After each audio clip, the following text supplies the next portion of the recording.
Hi guys, welcome back to my YouTube channel that is Swapna's tutorial. So ನೀವೇನ ನನ್ನ ಚಾನಲ್ಗೆ subscribe ಆಗಿಲ್ಲ ಅಂದರೆ ಪ್ಲೀಸ್ ಸಬ್ಸ್ಕ್ರೈಬ್ ಆಗಿ, ವೀಡಿಯೋಸ್ನ ಲೈಕ್ ಮಾಡಿ, ಶೇರ್ ಮಾಡಿ, ಹಾಗೆ ಕಮೆಂಟ್ ಮಾಡಿ. ಸೊ ಇವತ್ತು ನಾನು ಮಾಡ್ತಿರೋ ಸಬ್ಜೆಕ್ಟ್ ಯಾವುದು ಅಂದರೆ ಫಸ್ಟ್ ಸೆಮ್ ಬಿ ಕಾಮ್ನ ಒಂದು ಫಿನಾನ್ಷಿಯಲ್ ಅಕೌಂಟಿಂಗ್ ಅನ್ನೋ ಒಂದು ಸಬ್ಜೆಕ್ಟ್ನ ಎಕ್ಸ್ಪ್ಲೈನ್ ಮಾಡ್ತಿದ್ದೀನಿ. ಸೊ ಇದು ಬಂದುಬಿಟ್ಟು SAP ಸಿಲೆಬಸ್ 2024 ಸಿಲೆಬಸ್ನ ನಾನು ಈ ಒಂದು ವಿಡಿಯೋದಲ್ಲಿ ಎಕ್ಸ್ಪ್ಲೈನ್ ಮಾಡ್ತಿದ್ದೀನಿ. ಸೊ ಪ್ರೀವಿಯಸ್ ವಿಡಿಯೋದಲ್ಲಿ ನಾನು already financial accounting chapter 1 introduction to accounting ಅಲ್ಲಿ ಪಾರ್ಟ್ 1ನ ಎಕ್ಸ್ಪ್ಲೈನ್ ಮಾಡಿದ್ದೀನಿ.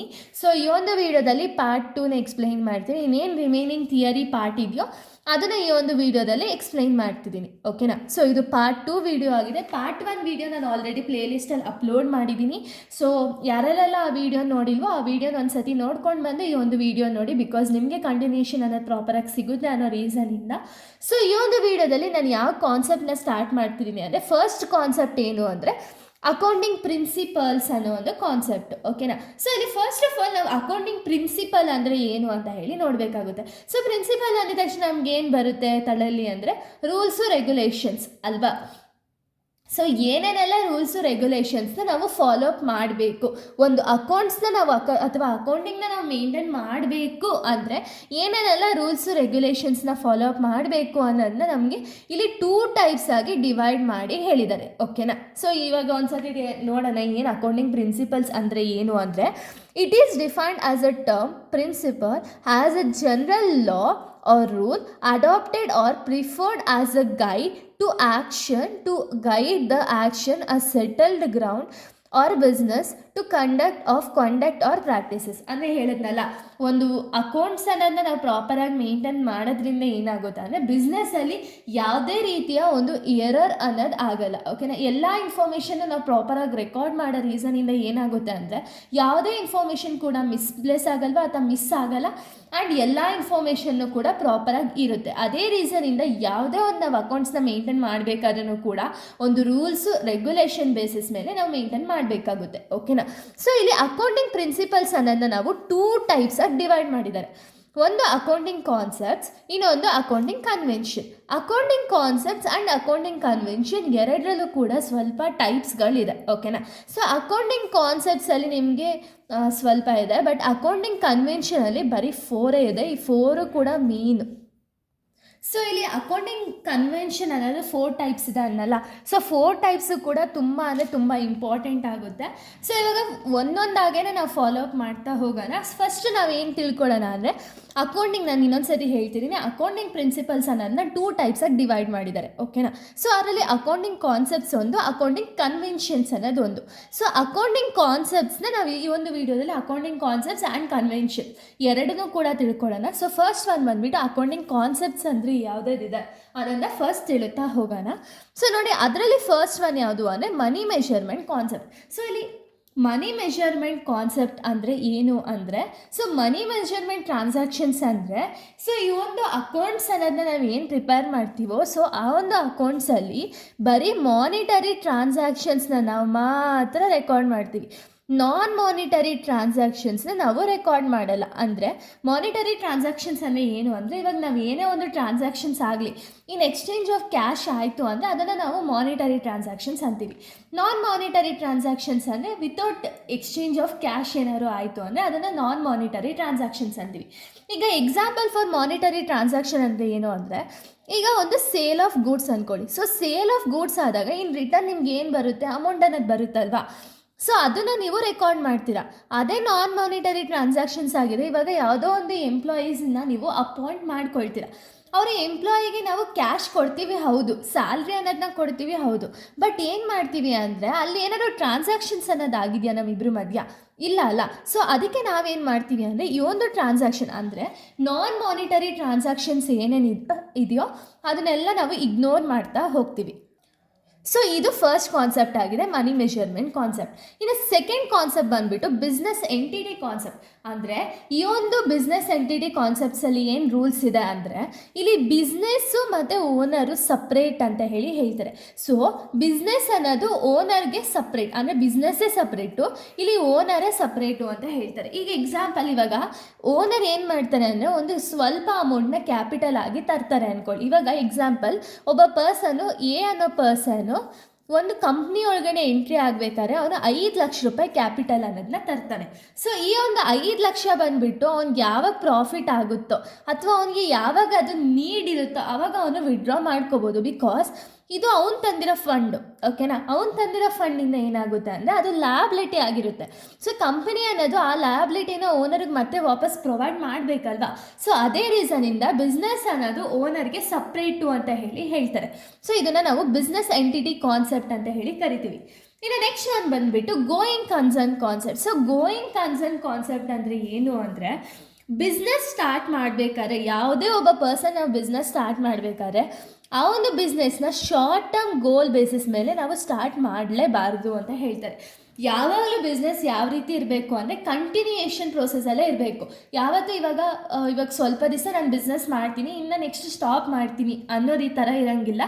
ಬಿಸ್ನೆಸ್ ಅನ್ನೋದು ಯಾವಾಗೂ ಲಾಂಗ್ ಟರ್ಮ್ ಗೋಲ್ ಇರಬೇಕು ಆ್ಯಂಡ್ ಇಟ್ ಶುಡ್ ಬಿ ಯಾವಾಗಲೂ ಅದು ಕಂಟಿನ್ಯೂಯಸ್ ಪ್ರೋಸೆಸ್ಸಲ್ಲೇ ಇರಬೇಕು ಅಂತ ಹೇಳ್ತಾರೆ. Next cost concept. ಸೊ ಇಲ್ಲಿ ಕಾಸ್ಟ್ ಕಾನ್ಸೆಪ್ಟ್ ಅಂದರೆ ಏನು ಅಂದರೆ, ಸೊ ಇವಾಗ ಎಲ್ಲ ಅಸೆಟ್ನು ಕೂಡ ಅದು ಯಾವ ಬೇಸಿಸ್ ಮೇಲೆ ಅಂದರೆ ಪರ್ಚೇಸ್ ಕಾಸ್ಟ್ ಏನಿರುತ್ತೋ ಪರ್ಚೇಸ್ಡ್ ಕಾಸ್ಟ್ ಬೇಸಿಸ್ ಮೇಲೆ ರೆಕಾರ್ಡ್ ಅನ್ನೋದನ್ನ ಮಾಡಬೇಕು. ಈಗ ಎಕ್ಸಾಂಪಲ್, ಇವಾಗ ಕಂಪನಿಯವ್ರು ಏನು ಮಾಡ್ತಾರೆ ಅಂದರೆ 1 ಲಕ್ಷ ರೂಪಾಯಿ ಗೂಡ್ಸ್ ಅನ್ನೋದನ್ನ ಪರ್ಚೇಸ್ ಮಾಡಿರ್ತಾರೆ. ಬಟ್ ಇವಾಗ 1 ಲಕ್ಷ ಗೂಡ್ಸ್ನ ಎಲ್ಲಿಂದನೂ ಪರ್ಚೇಸ್ ಮಾಡಿರ್ತಾರೆ ಅಂದ್ಕೊಳ್ಳಿ. ಇದ್ರ ಜೊತೆಗೆ ನಮಗೇನಾಗುತ್ತೆ ಅಂದರೆ ಇಲ್ಲಿ ಗೂಡ್ಸ್ ಅನ್ನೋದನ್ನ ಟ್ರಾನ್ಸ್ಫರ್ ಮಾಡಬೇಕಾದ್ರೆ ಸ್ವಲ್ಪ ಕ್ಯಾರಿಯಿಂಗ್ ಕಾಸ್ಟ್ ಆಗಿರ್ಬೋದು, ಟ್ರಾನ್ಸಾಕ್ಷನ್ ಕಾಸ್ಟ್ ಆಗಿರ್ಬೋದು, ಎಲ್ಲನೂ ಹಾಕಿರ್ತಾರೆ. ಈಗ ಕ್ಯಾರಿಯಿಂಗ್ ಕಾಸ್ಟು ಒಂದು 5,000 ರೂಪಾಯಿ ಅಂದ್ಕೊಳ್ಳಿ, ಇನ್ನು ನೆಕ್ಸ್ಟ್ ಇನ್ನೊಂದು ಯಾವುದಕ್ಕೂ 5,000 ರೂಪಾಯಿ ಕಾಸ್ಟ್ ಆಗಿರುತ್ತೆ. ಆವಾಗ ಕಂಪ್ನಿ ಏನು ಮಾಡಬೇಕು ಅಂದರೆ ಬರೀ 1 ಲಕ್ಷ ಅಂತ ಹೇಳಿ ಬಿಸ್ನೆಸ್ಸಲ್ಲಿ ರೆಕಾರ್ಡ್ ಮಾಡೋಕ್ಕಾಗುತ್ತಾ? ಇಲ್ಲ ಅಲ್ಲ. ಬಿಕಾಸ್ ಅದಕ್ಕೆ ಇನ್ನೂ ಇನ್ಕರ್ ಆಗಿದೆ, ಇನ್ನೂ 10,000 ರೂಪಾಯಿ ಅಮೌಂಟ್ ಅಷ್ಟು ಇನ್ಕರ್ ಆಗಿದೆ. ಆ ಒಂದು ಗೂಡ್ಸ್ ಅನ್ನೋದನ್ನ ನಾವು ಎಲ್ಲಿಂದನೋ ನಮ್ಮ ಕಂಪ್ನಿಗೆ ತರಬೇಕು ಅಂದರೆ ಸ್ವಲ್ಪ ಅಮೌಂಟ್ ಖರ್ಚಾಗಿದೆ ಅಲ್ವಾ.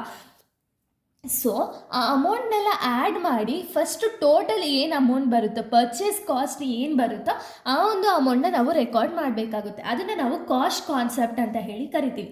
ಇನ್ನು ನೆಕ್ಸ್ಟ್ ಬಂದುಬಿಟ್ಟು dual concept. So dual concept ಅಂದರೆ ಏನು ಅಂದರೆ, ಏನೇ ಒಂದು ನಾವು ಟ್ರಾನ್ಸಾಕ್ಷನ್ ಮಾಡಿದ್ರೂ ಕೂಡ 2 ಎಫೆಕ್ಟ್ಸ್ ಅನ್ನೋದಾಗುತ್ತೆ, ಓಕೆನಾ. 2 ಎಫೆಕ್ಟ್ಸ್ ಅನ್ನೋದಿರುತ್ತೆ. ಯಾವುದಾದ್ರು ಎಫೆಕ್ಟು ಅಂದರೆ ಒಂದು ರಿಸೀವಿಂಗು ಆ್ಯಂಡ್ ಗಿವಿಂಗ್ ಎಫೆಕ್ಟ್. ಅಂದರೆ ಗಿವಿಂಗ್ ಎಫೆಕ್ಟು ಇರುತ್ತೆ ಆ್ಯಂಡ್ ರಿಸೀವಿಂಗ್ ಎಫೆಕ್ಟು ಇರುತ್ತೆ, ಓಕೆನಾ. ಯಾವ ರೀತಿ ಅಂದರೆ, ಈಗ ಎಕ್ಸಾಂಪಲ್ ತೊಗೊಳ್ಳೋಣ. ಪರ್ಚೇಸ್ ಆಫ್ ಮಷಿನರಿ ₹10,000 ಅಂತ ಹೇಳಿ ಅಂದ್ಕೊಳ್ಳೋಣ, ಓಕೆನಾ. ಇದೊಂದು example, purchase of machinery ₹10,000.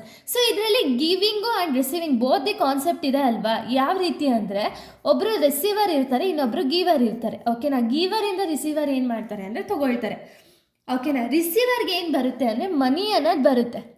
But ಗೀವರ್ಗೆ ಏನು ಸಿಗುತ್ತೆ? ಮಷಿನರಿ ಅನ್ನೋದು ಸಿಗುತ್ತೆ ಅಲ್ವಾ. ಸೊ ಇಬ್ರಿಗೂ ಕೂಡ ಎಫೆಕ್ಟ್ ಆಗುತ್ತೆ. ಒಬ್ಬರಿಗೆ ಕ್ಯಾಶ್ ರಿಸೀವ್ ಆದರೆ ಇನ್ನೊಬ್ಬರ ಹತ್ರ ಇರೋ ಗೂಡ್ಸ್ ಇನ್ನೊಬ್ರಿಗೆ ಹೋಯ್ತು ಅಂದರೆ ಒಬ್ಬರು ಕ್ಯಾಶ್ ರಿಸೀವ್ ಆಗುತ್ತೆ, ಇನ್ನೊಬ್ರಿಗೆ ಗೂಡ್ಸ್ ಅನ್ನೋದು ಟ್ರಾನ್ಸ್ಫರ್ ಆಗುತ್ತೆ. ಅದನ್ನು ನಾವು ಡ್ಯುಯಲ್ ಕಾನ್ಸೆಪ್ಟ್ ಅಂತ ಹೇಳಿ ಕರಿತೀವಿ. ಇಲ್ಲ ನೆಕ್ಸ್ಟ್ ನಾವು ನೋಡೋದಾದರೆ, ಸೊ ಇಲ್ಲಿ ನೆಕ್ಸ್ಟ್ ಕಾನ್ಸೆಪ್ಟ್ ಬಂದುಬಿಟ್ಟು ಅಕೌಂಟಿಂಗ್ ಪೀರಿಯಡ್ ಕಾನ್ಸೆಪ್ಟ್. ಸೊ ಇಲ್ಲಿ ಅಕೌಂಟಿಂಗ್ ಪೀರಿಯಡ್ ಕಾನ್ಸೆಪ್ಟ್ ಅಂದರೆ ಏನು ಅಂದರೆ, ಪರ್ಟಿಕ್ಯುಲರ್ ಪೀರಿಯಡ್ನ ಫಿಕ್ಸ್ ಮಾಡ್ಕೊಳ್ತಾರೆ. To know the financial position of the ಬಿಸ್ನೆಸ್ನ ಒಂದು ನೋಡಬೇಕು ಅನ್ನೋ ರೀಸನ್ಗೆ ಸೊ ಪರ್ಟಿಕ್ಯುಲರ್ ಪೀರಿಯಡನ್ನು ಫಿಕ್ಸ್ ಮಾಡಿಬಿಟ್ಟು, ಇವಾಗ ಎಕ್ಸಾಂಪಲು, ಈಗ ಒಂದು ಇವಾಗ ಈ ವರ್ಷದ ಡೀಟೇಲ್ಸ್ನ ನಾವು ಕಂಪೇರ್ ಮಾಡಬೇಕು ಅಂದ್ಕೊಳ್ಳಿ. 2023 ನಮಗೆ ಕಂಪ್ನಿ ಏನಾಗಿದೆ, ಪ್ರಾಫಿಟ್ ಆಗಿದೆಯಾ, ಲಾಸ್ ಆಗಿದೆಯಾ, ಅಥವಾ ಏನಾದ್ರು ಇಂಪ್ರೂವ್ ಮಾಡಬೇಕಾ ಅಂತ ಹೇಳಿ ನೋಡ್ಕೋಬೇಕು ಅನ್ನೋ ರೀಸನ್ಗೆ ಸೊ ಇವಾಗ ನಾವೇನು ಮಾಡಬೇಕು ಅಂದರೆ ಪ್ರೀವಿಯಸ್ ಇಯರಿಂದ ನಾವು ಕಂಪೇರ್ ಮಾಡಬೇಕು. ಬಟ್ ಪ್ರೀವಿಯಸ್ ಇಯರಲ್ಲಿ ಅಕೌಂಟ್ಸ್ನ ಕ್ಲೋಸ್ ಮಾಡಿದರೆ ತಾನೇ ನಾವು ಕಂಪೇರ್ ಮಾಡೋಕ್ಕಾಗೋದು. ಸೊ ಅದಕ್ಕೆ ಏನು ಮಾಡ್ತಾರೆ ಅಂದರೆ ಪ್ರೀವಿಯಸ್ ಇಯರ್ನಲ್ಲಿರೋ ಅಕೌಂಟ್ಸ್ನೆಲ್ಲ ಕ್ಲೋಸ್ ಮಾಡಿ ಒಂದೇ ಅಮೌಂಟ್ನ ಫಿಕ್ಸ್ ಮಾಡಿಬಿಟ್ಟಿರ್ತಾರೆ. ಇವಾಗ ಎಲ್ಲನೂ ಒಂದು ವರ್ಷದಲ್ಲಿ ಏನೇನೆಲ್ಲ ಟ್ರಾನ್ಸಾಕ್ಷನ್ಸ್ ಆಯಿತೋ ಎಲ್ಲ ಟ್ರಾನ್ಸಾಕ್ಷನ್ಸ್ ರೆಕಾರ್ಡ್ ಮಾಡಿ ಟೋಟಲ್ ಅಮೌಂಟ್ ಏನಿದೆಯೋ ಆ ಒಂದು ಅಮೌಂಟ್ನ ಇಯರ್ ಹಾಕಿಬಿಟ್ಟು ಮೆನ್ಷನ್ ಮಾಡಿರ್ತಾರೆ. ಸೊ ಇದರಿಂದ ನಮಗೇನು ಗೊತ್ತಾಗುತ್ತೆ ಅಂದರೆ ಈ ಒಂದು ಅಮೌಂಟ್ ಇಯರಲ್ಲಿರುವಂಥ ಒಂದು ಅಮೌಂಟ್ಗೂ ಆ ಒಂದು ಇಯರಲ್ಲಿರುವಂಥ ಅಮೌಂಟ್ಗೂ ನಾವು ಕಂಪೇರ್ ಮಾಡೋಕ್ಕೆ ಸ್ಟಾರ್ಟ್ ಮಾಡ್ತೀವಲ್ವ. ಸೊ ವೆದರ್ ಅದು ಕರೆಕ್ಟ್ ಇದೆಯಾ ಇಲ್ವಾ ಅಂತ ಹೇಳಿ ಒಂದ್ಸತಿ ಅನಲೈಸ್ ಮಾಡೋದಕ್ಕೆ ಅದು ತುಂಬಾ ಹೆಲ್ಪ್ ಆಗುತ್ತೆ, ಓಕೆನಾ. ಸೊ ಅದನ್ನು ನಾವು ಅಕೌಂಟಿಂಗ್ ಪೀರಿಯಡ್ ಕಾನ್ಸೆಪ್ಟ್ ಅಂತ ಹೇಳಿ ಕರಿತೀವಿ. ಸೊ ನೆಕ್ಸ್ಟ್ ಕಾನ್ಸೆಪ್ಟ್ ಬಂದುಬಿಟ್ಟು ಮ್ಯಾಚಿಂಗ್ ಕಾನ್ಸೆಪ್ಟ್. ಸೊ ಇಲ್ಲಿ ಮ್ಯಾಚಿಂಗ್ ಕಾನ್ಸೆಪ್ಟ್ ಅಂದರೆ ಏನು ಅಂದರೆ, ಕಂಪನಿನಲ್ಲಿರುವಂಥ ಒಂದು ಎಕ್ಸ್ಪೆನ್ಸ್ ಏನು ಒಂದು ರಿಸಿಪ್ಟ್ ಇರುತ್ತೆ ಅಂದ್ಕೊಳ್ಳಿ, ಆ ರಿಸಿಪ್ಟಲ್ಲಿರೋ ಎಕ್ಸ್ಪೆನ್ಸಸ್ ಆ್ಯಂಡ್ ಇನ್ಕಮ್ ಬ್ಯಾಲೆನ್ಸ್ ಶೀಟಲ್ಲಿ ಬರೆದಿರುವಂಥ ಒಂದು ಎಕ್ಸ್ಪೆನ್ಸಸ್ ಆ್ಯಂಡ್ ಇನ್ಕಮ್ಗೆ ಮ್ಯಾಚ್ ಆಗಬೇಕು. ಯಾವುದೇ ಕಾರಣಕ್ಕೂ ಅದರಲ್ಲಿ ಡಿಫ್ರೆನ್ಸಸ್ ಅನ್ನೋದು ಬರೋಂಗಿಲ್ಲ. ಓಕೆನಾ? ಅಕಸ್ಮಾತ್ ನಮಗೇನಾದ್ರು ರೆವ್ಯೂನ್ಯೂ ಏನಾದರೂ ಎಕ್ಸ್ಪೆನ್ಸಸ್ಗಿಂತ ಜಾಸ್ತಿ ಬಂದಿತ್ತು ಅಂದರೆ ಅದನ್ನು ನಾವು ಪ್ರಾಫಿಟ್ ಅಂತೀವಿ. ಎಕ್ಸ್ಪೆನ್ಸಸ್ ಏನಾದ್ರು ಜಾಸ್ತಿ ಇದ್ದು ರೆವಿನ್ಯೂ ಕಡಿಮೆ ಇದೆ ಅಂದರೆ ಅದನ್ನು ಲಾಸ್ ಅಂತೀವಿ. ಓಕೆನಾ? ಸೊ ಅದನ್ನು ನಾವು ಮ್ಯಾಚಿಂಗ್ ಕಾನ್ಸೆಪ್ಟ್ ಅಂತ ಹೇಳಿ ಕರಿತೀವಿ. ಇನ್ನು ನೆಕ್ಸ್ಟ್ ಬಂದುಬಿಟ್ಟು accrual concept. So accrual concepts ಅಂದರೆ ಏನು ಅಂದರೆ, ರೆವಿನ್ಯೂ ಮತ್ತು ಎಕ್ಸ್ಪೆನ್ಸಸ್ ಏನು ರೆಕಗ್ನೈಸ್ ಆಗಿದೆಯೋ ಅದು ಕ್ಯಾಶಲ್ಲಿ ಪೇ ಆಗಿದೆಯಾ ಇಲ್ವಾ ಅಂತ ಹೇಳಿ ನೋಡೋದನ್ನ ನಾವು ಅಕ್ರೂವಲ್ ಕಾನ್ಸೆಪ್ಟ್ ಅಂತ ಹೇಳಿ ಕರಿತೀವಿ. ಓಕೆನಾ? ನೆಕ್ಸ್ಟ್ ಬಂದುಬಿಟ್ಟು ರಿಯಲೈಸೇಷನ್ ಕಾನ್ಸೆಪ್ಟ್. ಅಂದರೆ ಇವಾಗ ಏನಾದ್ರು ಒಂದು ಅಸೆಟ್ಸ್ನ ನೀವು ಸೇಲ್ ಮಾಡ್ತೀರಾ ಅಂದ್ಕೊಳ್ಳಿ. ಸೊ ಸೆಲ್ ಮಾಡಬೇಕಾದ್ರೆ ಏನು ಮಾಡಬೇಕು ಅಂದರೆ ಅಗ್ರಿಮೆಂಟ್ ಪ್ರಕಾರನೇ ಸೆಲ್ ಮಾಡಬೇಕಾಗುತ್ತೆ. ಈಗ ಎಕ್ಸಾಂಪಲ್, ಇವಾಗ ನಾವು ಯಾರ ಜೊತೆನೂ ಟೈಅಪ್ ಆಗಿರ್ತೀವಿ ಅಂದ್ಕೊಳ್ಳಿ, ಈ ಒಂದು ಡಿಸೆಂಬರ್ಗೆ ನಾವು ಗೂಡ್ಸ್ ಅನ್ನೋದನ್ನ ಸೆಲ್ ಮಾಡ್ತೀನಿ ಇಷ್ಟು ಅಮೌಂಟ್ಗೆ ಅಂತ ಹೇಳಿ ಟೈಅಪ್ ಆಗಿರ್ತೀವಿ ಅಂತ ಅಂದ್ಕೊಳ್ಳಿ. ಸೊ ಈ ಡಿಸೆಂಬರಲ್ಲಿ ನಾವು ಏನು ಟೈಅಪ್ ಆಗಿರ್ತೀವೋ ಅದೇ ಅಮೌಂಟ್ಗೆ ಗೂಡ್ಸ್ ಅನ್ನೋದನ್ನ ಸೆಂಡ್ ಮಾಡಬೇಕು. ಓಕೆನಾ? ಈಗ ಡಿಸೆಂಬರಲ್ಲಿ ಏನಾದ್ರು ಆ ಗೂಡ್ಸ್ ವ್ಯಾಲ್ಯೂ ಏನಾದ್ರು ಜಾಸ್ತಿ ಇತ್ತು ಆದ್ರೂ ನೀವು ಇದೇ ವ್ಯಾಲ್ಯೂಗೆ ಕಳಿಸ್ಬೇಕಾಗುತ್ತೆ, ವೆದರ್ ಆ ಅಮೌಂಟ್ ಜಾಸ್ತಿ ಇರಲಿ ಕಡಿಮೆ ಇರಲಿ ಡಿಸೆಂಬರ್ ಅಷ್ಟರಲ್ಲಿ. ಬಟ್ ನೀವೇನು ಅಗ್ರಿಮೆಂಟ್ ಪ್ರಕಾರ ಏನು ನೀವು ಅಗ್ರಿಮೆಂಟ್ ಮಾಡ್ಕೊಂಡಿರ್ತೀರೋ ಆ ಬೇಸಿಸ್ ಮೇಲೇ ಒಂದು ಗೂಡ್ಸ್ ಅನ್ನೋದನ್ನ ಸೆಂಡ್ ಮಾಡಬೇಕು ಅನ್ನೋದನ್ನ ನಾವು ರಿಯಲೈಸೇಷನ್ ಕಾನ್ಸೆಪ್ಟ್ ಅಂತ ಹೇಳಿ ಕರಿತೀವಿ. ಸೊ ಇಷ್ಟು ಕೂಡ ಅಕೌಂಟಿಂಗ್ ಕಾನ್ಸೆಪ್ಟ್ಸ್ ಆಗಿದೆ. ಇನ್ನು ನೆಕ್ಸ್ಟ್ ಟಾಪಿಕ್ ಬಂದುಬಿಟ್ಟು ಅಕೌಂಟಿಂಗ್ ಕನ್ವೆನ್ಷನ್. ಸೊ ಕನ್ವೆನ್ಷನ್ಸಲ್ಲಿ ಫಸ್ಟ್ ಒನ್ ಯಾವುದು ಅಂದರೆ convention of consistency. So consistency ಅಂದರೆ ಏನು ಅಂದರೆ ಒಂದು ಸ್ಟೆಬಿಲಿಟಿ ಅಂತ ಹೇಳಿ ಅರ್ಥ. ಓಕೆನಾ? ಕನ್ಸಿಸ್ಟೆನ್ಸಿ ಅಂದರೆ ಏನು ಅಂದರೆ ಸ್ಟೆಬಿಲಿಟಿ ಅಂತ. ಸೊ ಇವಾಗ ಅಕೌಂಟ್ಸ್ನ ಪ್ರಿಪೇರ್ ಮಾಡಬೇಕಾದ್ರೆ ಒಂದೇ ಮೆಥಡ್ನ ನಾವು ಯೂಸ್ ಮಾಡಬೇಕಾಗುತ್ತೆ. ಈಗ ಎಕ್ಸಾಂಪಲ್, ಒಬ್ಬೊಬ್ಬರು ಏನು ಮಾಡ್ತಾರೆ ಅಂದರೆ ಕಂಪ್ನೀಲಿ ಡಿಪ್ರಿಸಿಯೇಷನ್ ಕ್ಯಾಲ್ಕುಲೇಟ್ ಮಾಡಬೇಕಾದ್ರೆ ಬೇರೆ ಬೇರೆ ಮೆಥಡ್ಸ್ನ ಯೂಸ್ ಮಾಡ್ತಾ ಹೋಗ್ತಾರೆ. ಯಾವ ರೀತಿ ಅಂದರೆ ಒಂದು ಸತಿ ಸ್ಟ್ರೈಟ್ ಲೈನ್ ಮೆಥಡ್ನ ಯೂಸ್ ಮಾಡೋದು, ಇನ್ನೊಂದು ಸತಿ ಡಿಮಿನಿಷಿಂಗ್ ಬ್ಯಾಲೆನ್ಸ್ ಮೆಥಡ್ನ ಯೂಸ್ ಮಾಡಿ ಆ ಥರ ಮಾಡ್ತಾರಲ್ಲ, ಹಂಗೆಲ್ಲ ಮಾಡಬಾರ್ದು. ಓಕೆನಾ? ಒಂದೇ ಮೆಥಡ್ನ ಅಂದರೆ ನಾವು ಕಾನ್ಸ್ಟೆಂಟ್ ಅಥವಾ ಸ್ಟೆಬಿಲಿಟಿಯಾಗಿ ಯೂಸ್ ಮಾಡಬೇಕು ಅಂತ ಹೇಳುತ್ತೆ.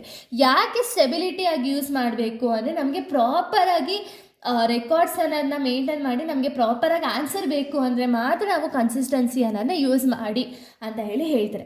Next convention of disclosure. Disclosure ಅಂದರೆ ಏನು ಅಂದರೆ ಯಾವುದೇ ಇನ್ಫಾರ್ಮೇಷನ್, ಕಂಪ್ನೀಲಿ ಏನೇ ಇನ್ಫಾರ್ಮೇಷನ್ ಇರಲಿ ಅದನ್ನು ಯಾವುದೇ ಇನ್ಫಾರ್ಮೇಷನ್ನು ಹೈಡ್ ಮಾಡೋಂಗಿಲ್ಲ ಅಂದರೆ ಬಚ್ಚಿಡ್ಕೊಳ್ಳೋಂಗಿಲ್ಲ ಅಂತ ಹೇಳ್ತಿದ್ದಾರೆ. ಬಿಕಾಸ್ ಎಲ್ಲ ಇನ್ಫಾರ್ಮೇಷನ್ನು ಕೂಡ ಪ್ರತಿಯೊಬ್ಬರಿಗೂ ಡಿಸ್ಕ್ಲೋಸ್ ಮಾಡಬೇಕಾಗುತ್ತೆ. ಯಾಕೆ ಅಂದರೆ ಇವಾಗ ಇನ್ವೆಸ್ಟರ್ಸ್ ಇರ್ತಾರೆ, ಶೇರ್ ಹೋಲ್ಡರ್ಸ್ ಇರ್ತಾರೆ, ಎಂಪ್ಲಾಯೀಸ್ ಇರ್ತಾರೆ, ಎಲ್ಲರಿಗೂ ಕೂಡ ನಮಗೆ ಇನ್ಫಾರ್ಮೇಷನ್ ಬೇಕು ಅನ್ನೋದನ್ನೇ ತಲೆಯಲ್ಲಿ ಕೂತಿರುತ್ತಲ್ವ. ಸೊ ಅದಕ್ಕೇ ಯಾರಿಗೂ ಕೂಡ ಮೋಸ ಆಗ್ದಂಗೆ ಎಲ್ಲ ಇನ್ಫಾರ್ಮೇಷನ್ನು ಕೂಡ ಡಿಸ್ಕ್ಲೋಸ್ ಮಾಡಬೇಕಾಗುತ್ತೆ. ಇನ್ನು ನೆಕ್ಸ್ಟ್ ಬಂದುಬಿಟ್ಟು ಕನ್ವೆನ್ಷನ್ ಆಫ್ ಕನ್ಸರ್ವೇಷನ್ ಅಂದರೆ ಏನು ಅಂದರೆ ಇನ್ಫಾರ್ಮೇಷನ್ ರಿಲೇಟೆಡ್ ಟು ಬಿಸ್ನೆಸ್ ಅಂಥ ಇನ್ಫಾರ್ಮೇಷನ್ನ ಮಾತ್ರ, ರಿಲೇಟೆಡ್ ಟು ಬಿಸ್ನೆಸ್ ಏನು ಇನ್ಫಾರ್ಮೇಷನ್ ಇರುತ್ತೋ ಅದನ್ನು ಮಾತ್ರ ಬರಿತಾ ಹೋಗಬೇಕಾಗುತ್ತೆ, ಅಂದರೆ ರೆಕಾರ್ಡ್ ಮಾಡ್ತಾ ಹೋಗಬೇಕಾಗುತ್ತೆ. ಯಾವ ಇನ್ಫಾರ್ಮೇಷನ್ ಬೇಡವೋ ಅದನ್ನು ಇಗ್ನೋರ್ ಮಾಡಿ ಅಂತ ಹೇಳುತ್ತೆ. ಓಕೆನಾ? ನೆಕ್ಸ್ಟು ಕನ್ವೆನ್ಷನ್ ಆಫ್ ಮೆಟೀರಿಯಾಲಿಟಿ ಅಂದರೆ ಸೇಫ್ಟಿಯ ಪರ್ಪಸಿಂದ ಬಿಸ್ನೆಸ್ ಅನ್ನೋದು ಇವಾಗ ಇಟ್ಕೊಂಡು ಬಿಸ್ನೆಸ್ನ ಸ್ಟಾರ್ಟ್ ಮಾಡಬೇಕು. ಇವಾಗ ಎಕ್ಸಾಂಪಲ್, ಇವಾಗ 1 ಇಯರ್ ಪ್ರಾಫಿಟ್ ಆದರೆ ಇನ್ನೊಂದು ಇಯರ್ ಲಾಸ್ ಆಗುತ್ತಲ್ವ. ಸೊ ಅದೇ ರೀಸನ್ಗೆ ಸೇಫರ್ ಸೈಡ್ ನಾವು ಸ್ವಲ್ಪ ಅಮೌಂಟ್ನ ರೀಟೇನ್ ಪರ್ಪಸ್ಗೆ ಇಟ್ಕೊಂಡು ಆಮೇಲೆ ಬಿಸ್ನೆಸ್ ಅನ್ನೋದನ್ನ ಕಂಟಿನ್ಯೂ ಮಾಡಿ ಅಂತ ಹೇಳುತ್ತೆ. ಅಂದರೆ ಸೇಫ್ಟಿ ಪರ್ಪಸ್ ಜಾಸ್ತಿ ಇರಲಿ ಅಂತ ಹೇಳೋದು. ಓಕೆನಾ? ಇಷ್ಟು ಕೂಡ ಅಕೌಂಟಿಂಗ್ ಪ್ರಿನ್ಸಿಪಲ್ಸ್ ಆಗಿದೆ. ಇನ್ನು ನೆಕ್ಸ್ಟ್ ಟಾಪಿಕ್ ನಾವು ಇಲ್ಲಿಗೆ ಅಕೌಂಟಿಂಗ್ ಪ್ರಿನ್ಸಿಪಲ್ಸ್ ಅನ್ನೋದು ಕಂಪ್ಲೀಟ್ ಆಗುತ್ತೆ. ಓಕೆನಾ? ಇನ್ನು ನೆಕ್ಸ್ಟ್ ಟಾಪಿಕ್ ಬಂದುಬಿಟ್ಟು uses of accounting information. So accounting information ಅನ್ನೋದು ಯಾರ್ಯಾರಿಗೆಲ್ಲ ಇಂಪಾರ್ಟೆಂಟ್ ಅಂದರೆ ಈ ಒಂದು ಅಕೌಂಟಿಂಗ್ ಇನ್ಫಾರ್ಮೇಷನ್ನು ಇಬ್ಬರು ಪರ್ಸನ್ಗೆ ತುಂಬ ಇಂಪಾರ್ಟೆಂಟ್ ಆಗುತ್ತೆ. ಫಸ್ಟ್ ಬಂದುಬಿಟ್ಟು internal uses and external uses. So ಇದನ್ನು ನಾವು 2 ಟೈಪ್ಸಾಗಿ ಡಿವೈಡ್ ಮಾಡ್ತೀವಿ. ಒಂದು ಯಾವುದು ಇಂಟರ್ನಲ್ ಯೂಸಸ್, ಇನ್ನೊಂದು external uses. So first internal uses ಯಾರ್ಯಾರಿದ್ದಾರೆ ಅಂತ ನೋಡ್ತಾ ಹೋಗೋಣ. ಇಂಟರ್ನಲ್ ಯೂಸಸ್ ಅಂದರೆ ಏನು ಅಂದರೆ within the organisation, within the company ಯಾರಿಗೆಲ್ಲ ಅಕೌಂಟಿಂಗ್ ಇನ್ಫಾರ್ಮೇಷನ್ ರಿಕ್ವೈರ್ಡ್ ಇದೆ ಅನ್ನೋದನ್ನ ನಾವು ಇಂಟರ್ನಲ್ ಯೂಸರ್ಸ್ ಅಂತೀವಿ. ಸೊ ಇಂಟರ್ನಲ್ ಯೂಸರ್ಸ್ ಯಾರ್ಯಾರು ಬರ್ತಾರೆ ಅಂದರೆ share holders. So share holders ಯಾಕೆ ಅಕೌಂಟಿಂಗ್ ಇನ್ಫಾರ್ಮೇಷನ್ ಬೇಕು ಅಂದರೆ, ಈಗ ಶೇರ್ ಹೋಲ್ಡರ್ಸ್ ಅಂದಿದ ತಕ್ಷಣ ನಾವು ಅವ್ರನ್ನ ಇನ್ವೆಸ್ಟರ್ಸ್ ಅಂತಲೂ ಕರಿತೀವಲ್ಲ. ಸೊ ಅವರು ಒಂದು ಸರ್ಟನ್ ಅಮೌಂಟ್ನ ಇನ್ವೆಸ್ಟ್ ಮಾಡಿ ಒಂದು ಶೇರ್ಸನ್ನು ಪರ್ಚೇಸ್ ಮಾಡಿರ್ತಾರಲ್ವ, ಸೊ ಅವ್ರಿಗೆ ಅಕೌಂಟಿಂಗ್ ಇನ್ಫಾರ್ಮೇಷನ್ ಅನ್ನೋದು ಬೇಕಾಗಿರುತ್ತೆ. ಯಾಕೆ ಅಂದರೆ ಅವ್ರಿಗೆ ಗೊತ್ತಾಗಬೇಕಲ್ವ ಕಂಪ್ನಿ ಯಾವ ರೀತಿ ರನ್ ಮಾಡ್ತಿದ್ದಾರೆ, ನಮಗೆ ಶೇರ್ ಹೋಲ್ಡರ್ಸ್ಗೆ ಡಿವಿಡೆಂಡ್ ಪ್ರಾಪರಾಗಿ ಸಿಗುತ್ತಾ ಇಲ್ವಾ. ಯೂಶಲಿ ಶೇರ್ ಹೋಲ್ಡರ್ಸ್ಗೆ ನಾವು ಏನು ಕೊಡ್ತೀವಿ, ಡಿವಿಡೆಂಡೇ ಅಲ್ವಾ, ಪ್ರಾಫಿಟ್ ಕೊಡಲ್ಲ ನಾವು ಅವ್ರಿಗೆ, ಡಿವಿಡೆಂಡ್ನ ನಾವು ಕೊಡ್ತೀವಲ್ವ. ಸೊ ಆ ಡಿವಿಡೆಂಡ್ ನಮಗೆ ಕರೆಕ್ಟಾಗಿ ಸಿಗುತ್ತಾ ಇಲ್ವಾ ಅಂತ ಹೇಳಿ ನೋಡೋದಕ್ಕೆ ಶೇರ್ ಹೋಲ್ಡರ್ಸ್ಗೂ ಕೂಡ ಅಕೌಂಟಿಂಗ್ ಇನ್ಫಾರ್ಮೇಷನ್ ಅನ್ನೋದು ರಿಕ್ವೈರ್ಡ್ ಇರುತ್ತೆ.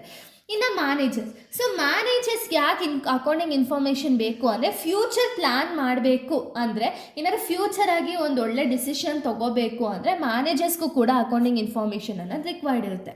ಇನ್ನು ನೆಕ್ಸ್ಟ್ ಯಾರಿಗೆ ಅಂದರೆ, ಸೊ ನೆಕ್ಸ್ಟ್ ಬಂದುಬಿಟ್ಟು ಎಂಪ್ಲಾಯೀಸ್. ಸೊ ಎಂಪ್ಲಾಯೀಸ್ಗೆ ಯಾಕೆ ಅಕೌಂಟಿಂಗ್ ಇನ್ಫಾರ್ಮೇಷನ್ ಬೇಕು ಅಂದರೆ, ಅವರ ಒಂದು ಕೆಪಾಸಿಟಿ ಏನಿದೆ, ಆರ್ಗನೈಸೇಷನ್ಗೆ ಅವರ ಒಂದು ಕಾಂಟ್ರಿಬ್ಯೂಷನ್ ಏನಿದೆ ಅಂತ ಹೇಳಿ ತಿಳ್ಕೊಳ್ಳೋದಕ್ಕೆ ಸೊ ಈ ಎಂಪ್ಲಾಯೀಸ್ಗೂ ಕೂಡ ಅಕೌಂಟಿಂಗ್ ಇನ್ಫಾರ್ಮೇಷನ್ ಅನ್ನೋದು ರಿಕ್ವೈರ್ಡ್ ಇರುತ್ತೆ.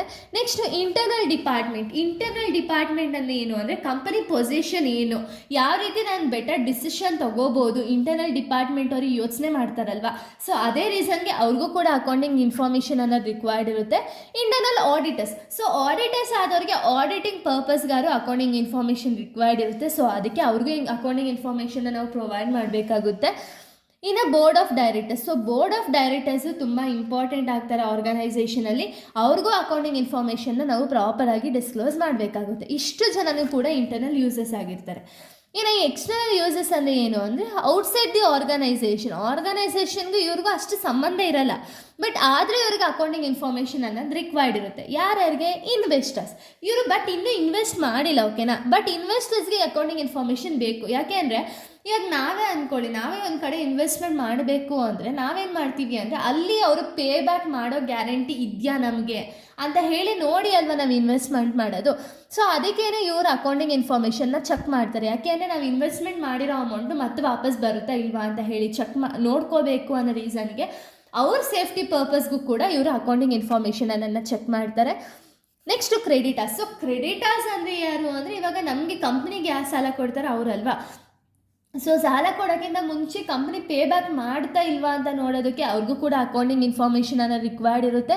ಇನ್ನು ಟ್ಯಾಕ್ಸ್ ಅಥಾರಿಟಿ, ಈಗ ಕಂಪ್ನಿ ಸ್ಟಾರ್ಟ್ ಮಾಡಬೇಕು ಅಂದರೆ ಅಕಸ್ಮಾತ್ ಕಂಪ್ನಿ ಪ್ರಾಫಿಟ್ ಆಗಲಿ ಲಾಸ್ ಆಗಲಿ ಟ್ಯಾಕ್ಸ್ ಅನ್ನೋದನ್ನ ನಾವು ಪೇ ಮಾಡಲೇಬೇಕು. ಸೊ ಆ ಟ್ಯಾಕ್ಸು ಪ್ರಾಪರಾಗಿ ಪೇ ಮಾಡ್ಬೋದಾ ಇಲ್ವಾ ಅಂತ ಹೇಳಿ ನೋಡಿ, ಅಕಸ್ಮಾತ್ ಡಿಡಕ್ಷನ್ ಕೊಡಬೇಕು ಅಂದರೆ ಡಿಡಕ್ಷನ್ ಕೊಡೋದಕ್ಕೂ ಕೂಡ ಬೇಕಾಗಿರುತ್ತೆ. ಇನ್ನು ಕಸ್ಟಮರ್ಸ್, ಸೊ ಕಸ್ಟಮರ್ಸ್ಗೆ ಸ್ಟೆಬಿಲಿಟಿ ಅನ್ನೋದು ಗೊತ್ತಾಗುತ್ತೆ, ಬಿಸ್ನೆಸ್ಸು ಕಂಟಿನ್ಯೂಸ್ ಆಗಿ ರನ್ ಆಗುತ್ತಾ ಇಲ್ವಾ ಅಂತ ಹೇಳಿ ನೋಡೋದಕ್ಕೂ ಅವ್ರಿಗೂ ಅಕೌಂಟಿಂಗ್ ಇನ್ಫಾರ್ಮೇಷನ್ ಅನ್ನೋದು ರಿಕ್ವೈರ್ಡ್ ಇರುತ್ತೆ. ಇನ್ನು ಗೌರ್ಮೆಂಟ್, ಸೊ ಗೌರ್ಮೆಂಟ್ ಅಂದರೆ ಒಂದು ರೂಲ್ಸು ರೆಗ್ಯುಲೇಷನ್ ಅಥವಾ ಪಾಲಿಸೀಸ್ ಪ್ರೊಸೀಜರ್ಸ್ನ ಫಾಲೋ ಅಪ್ ಮಾಡಬೇಕು ಅಥವಾ ಫ್ರೇಮ್ ಮಾಡಬೇಕು ಅನ್ನೋ ರೀಸನ್ಗೂ ಇವ್ರಿಗೂ ಕೂಡ ಅಕೌಂಟಿಂಗ್ ಇನ್ಫಾರ್ಮೇಷನ್ ಅನ್ನೋದನ್ನ ರಿಕ್ವೈರ್ಡ್ ಇರುತ್ತೆ. ಇನ್ನು ಜನರಲ್ ಪಬ್ಲಿಕ್ಕಿಗೂ ಕೂಡ ಅಕೌಂಟಿಂಗ್ ಇನ್ಫಾರ್ಮೇಷನ್ ಬೇಕಾಗುತ್ತೆ. ಏನಕ್ಕೆ ಅಂದರೆ ರಿಸರ್ಚ್ ಮಾಡೋದಕ್ಕೆ, ಕಂಪ್ನಿ ಬಗ್ಗೆ ತಿಳ್ಕೊಳ್ಳೋದಕ್ಕಾದ್ರೂ ಒಂದು ಇನ್ಫಾರ್ಮೇಷನ್ ಅನ್ನೋದನ್ನ ಬೇಕಾಗಿರುತ್ತೆ, ಓಕೆನಾ. ಇಷ್ಟು ಜನಕ್ಕೂ ಕೂಡ ಒಂದು ಅಕೌಂಟಿಂಗ್ ಇನ್ಫಾರ್ಮೇಷನ್ ಅನ್ನೋದು ರಿಕ್ವೈರ್ಡ್ ಇರುತ್ತೆ. ಸೊ ಇಲ್ಲಿಗೆ chapter 1 theory part full complete ಆಗಿದೆ. ಇನ್ನು ನೆಕ್ಸ್ಟ್ ಪಾರ್ಟಿಂದ 4 ಮಾರ್ಕ್ಸ್ ಪ್ರಾಬ್ಲಮ್ಸ್ನ ನಾನು ಎಕ್ಸ್ಪ್ಲೈನ್ ಮಾಡ್ತಾ ಹೋಗ್ತೀನಿ. So thank you guys, thanks for watching.